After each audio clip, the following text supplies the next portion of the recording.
Salam eziz yurttaşlar. Bugün yine düşüncelerimi aydayn size. Arada bir boş wagtymyz boldugundan gurrun vermek, käbir söhbetleri dinlemek adamlardan gözetmene ullakan täsiri var. Atalarımız boşuna aydan däldirler, hayvan ysgaşa, insan sözleşe diýipdirler. Emma bugün hayvanlar düşünşip bilýärler-de adamlar näme üçin dowamly uruş dawalardan ýaňa sözleşmäge eller degen ok. Bu insan oğlunu biri-birinden ayıryan güýç nämeken? Kiçijek bir mysal, öz halkymyz barada aýtmak isleýän, aslynda kiçik hem däl gaty uly bir mesele bu. Bizi, ýagny Türkmen halkyny edil küçt boýunundaky piyadalary öňden sürüp, insanyna padşalaryň az hereket bilen galanyp bilýändigi we ýene isledikçe ýaşap bilişi halky bir-birini düşürüp sözleşmekden mahrum edip bilýärler. Mysal, Türkmenistan 5 vilayet, her vilayet biri beýlekisinden nägilidir. Sebäpler kän diňe bir jyň aýdaýyn, tekedir ýomut, biri çoğdur beýleki saryk, är sarysyn ohory, ýa-da has gödek aýdamyzda milletimiziň içinde has ýaýgyn bolan atlar, marruk, ýeňil, şatyr we şuna beňleşken sözler bar. Bu sözler kimin kellesine gelýär we näme netije berýär? Hemmeler gowulýarlar. Günümizde bütübi bir millet bolup bilemiz ok. Hemmemiz Türkmen, bir watanyň oglugydy. Bir ýerekden üstün görünjek, kemsitjek, üstünden göljek, ýeri gelse urjak, garajak. Garaz problem bildi. Emma muny gurnaýan kim? Elbette hökümet. Ve onu ol wezipesine oturdan Rus häkimetiniň eli bar. Biz garaşsyz döwlet, biz bitarap diýip çykanlar bolar. Bunyň ýalandygy indi ortaga çykdy. Biz garaşsyz bolmak üçin golasynda bolduğumyz Rus imperiýasyna garşy boldukmy? Ýok. Oňa söwüş açdykmy? Ýok. Garaşsyz jan berip, jan alyp, ganda kurup alynýandyr. Bir tarafa gelsek, näme üçin günümizde biziň türkmen ýigitlerimiz Russiýada zor bilen ýa-da durly aldyk ýoly bilen Ukraina garşy uruşa iýerilýär. Eger olar öz islegi bilen giden hem bolsa, bu işe döwletimiz tarapyndan gadagançylyk girilmeli. Edýärlermi? Ýok. Her sene ol ýerde kemsitilýän ýa-da ýurduna gitmek isleýän ýyldaşlarymyza döwlet golgadanok. Diňe Russiýa däl, Türkiýede de şeýle. Durly sebäpler bilen hasylykdan ölen ýa-da Covid döwründe ölen ýyldaşlarymyzyň jesedi ýurda alınmady. Diri galanlar özleri gidesi gelen oklar. Sebäp iş ýok, gazanç ýok, jörek ýok, kelle boş, garyn boş, kise boş. Kimisler beýle sepil durmuşy. Gynansak da Türkmen milleti öz watanyndan bizar hala geldiler. Ýöne şu ýurdan düzelmegini islan oklarmy ýa-da haçan we kim düzeldir diýip garaşjakmyka? Şeýle de kän garaşdyk. Henüz çykmady. Düzeltmek isleýänleri we şu meseleleri dile getiren ýurtdaşlarymyz watan döni gatynaldylar.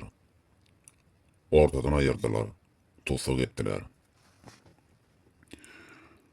Iyun ayının 10'unda saat 20'de Milli Halas Ediş Komitetinin agzalary Günefirde ýygnanşyk etdiler. Merdan Muhammedow ýatladylar. Ol ýaşygydyň tosuk edilende bar ýyl bolupdyr. Ol oglunyň eden işleri barada her bir agza bellap geçdi we bu halky ýagty gelejege äkidip biljek önemli şahslaryň biridi. asıl vatanın düzenli şekilde öňe gitmesini istemeýän açyl häkimet vatana hıyanet etmişdir. Dünyada tebigi gaz baýlygynda 4-nji orunda durýan Türkmenistanyň halky garyplykda sürünip ýörkä, muny dile getiren bilimli bir ýaş oglan dönük bolýarda. Men döwlet diýip ýurdun baýlyklaryny tozduran vatanseýermi boldy. 1880 ýylyndan basawalyjy ruslaryň Türkmen topragyna giren gününden bugüne çenni hiç çykmadylar. 1924 ýylynda beýik gahramanymyz tarapyndan gurulan hakyky garaşsyzlygymyz 1938 ýylda Rus güýçleri tarapyndan gaýgysyz Atabaýewy we ýakyn egindeşi Nedirbay Aytakowy öldürmek bilen ýykdylar. 1991 ýylynda Saparmurat Niýazow tarapyndan gurulan yalandan garaşsyzlygy häle bugün bilemsiz halkymyz öwmek bilen boýsanýarlar. Asyl Niýazowy ýurda başçyny edip goýan ýene ruslar. Niresi garaşsyzmy? Ýokarda belläp geçişimiz ýaly garaşsyzlyk üçin aýgytly hereket eden gahramanlarymyz ýok edildi. Ine de bugünkü halymyz ortada. Şeni ruslardan ne aralyp bildik, ne de golasyndan çekdik. Göýektepe gyrgynçylygyny unudan däldirse herne. Ruslar edil şu günleri Türkmenleri görkezmek üçin etdimi, ýa-da ýerasty baýlyklarymyzy özleri ulanmak üçin etdimi, ýa Türkmen halkyny ýok etmek üçin etdi, ýa-da bizden gorkdymy? Şu sebäplerin kemmesi de bar diýsek bolar. Asyl diňe ruslar däl, dünýäniň her ýerine gorky saldy bu Türkmen. Oğullar, şeniz Türkmen bolmadan öň adamyzy şeýledi. Umuman aýdanymyzda Türkler Selçuklu döwletiniň nirelerinde nam salmaş hemme menden gogulýar. Osman imperiýasyny hem Türkmenler gurdy. Osmanlynyň giden ýollaryny bütün dünýä bilýär. Many ruslarmy gözden gaçyrar. Pikir etmäň, soguş bilen Türkmen aýagy astyna alyp bolmaz. Many gogulýarlar. Şoň üçin bu halklaryň içinden dönükleri başa getirerek ýeňip bildiler. Şeýdibem, halkymyzy böldüler. Gadymy Rimlilerden şeýle meşhur söz bardyr. Böl, höküm sür we zabit et. Şeýle de boldy. Türkmen bugün darmadagyn boldy. Düşman bile höküm edýär, zabit edildik. Ýöne, Türkmen ýok bolup gitmedi. Her ýerde sürünip aýakda galma başardy. Ýöne watany ýok bolup gitme gowy bar. Elimizde ýekece galan ýurdumyz, topragymyza galanmak üçin heniz umydymyz bar. Elbetde, halkymyz maňa dogry düşünüp, her bir şahsiýet elinden gelen goldagy bermelidir. Biz bugün bar, ertir ýok bolarys. Emma ertir nesiller bilen nähil ýurt galjak, gödöňüne getirmek hem gorkunç. Biz bugün dönük häkimetiň zulmyndan dälde, ertir bugün şularyň elinde galjak watanymyzyň durumundan gorkmaly. Merdan Muhammedow şu meseleler hakynda aladalanyp bilen ýigitdi. Ýöne köpçülük tarapyndan goldanylmady. Diňe öz ýakyn arkadaşlary şu pikir goldan adamlaryň sany azdy. Şoň üçin bu oglan hökümetiň pidasy boldy. Beýle akylly, bilimli ýaş insan heniz Türkmende görülmedi. Bar bolsa da orta çykyp mertlerçe hakykaty aýdyp bilmedi. Berdan ähli subutnamalary, resmi namalar bilen çygaryp bildi. Bir döwleti akyl bilen bilimli insanlar bilen dolandyryp boljakdygyny subut etdi. Halkymyzyň bilim derejesiniň gaty pesdigini we kimler tarapyndan bilemen gysylýandygyny aýtdy. Her bir Türkmen bilimli bolanygynda ol ülkämiziň nä derece öňe gidijek, güýçli bir döwlet boljakdy. Halkymyz daşary ýurtlara iş sapar bilen däl-de gezelenje çykjakdy. Dünýäni gezip biljekdi. Häzir bolsa paýtagtda owadan binalar ýalpyrlap dur, emma halka ne peýda? Beýleki velayatlarda adamlaryň agly burnu gumdan doly.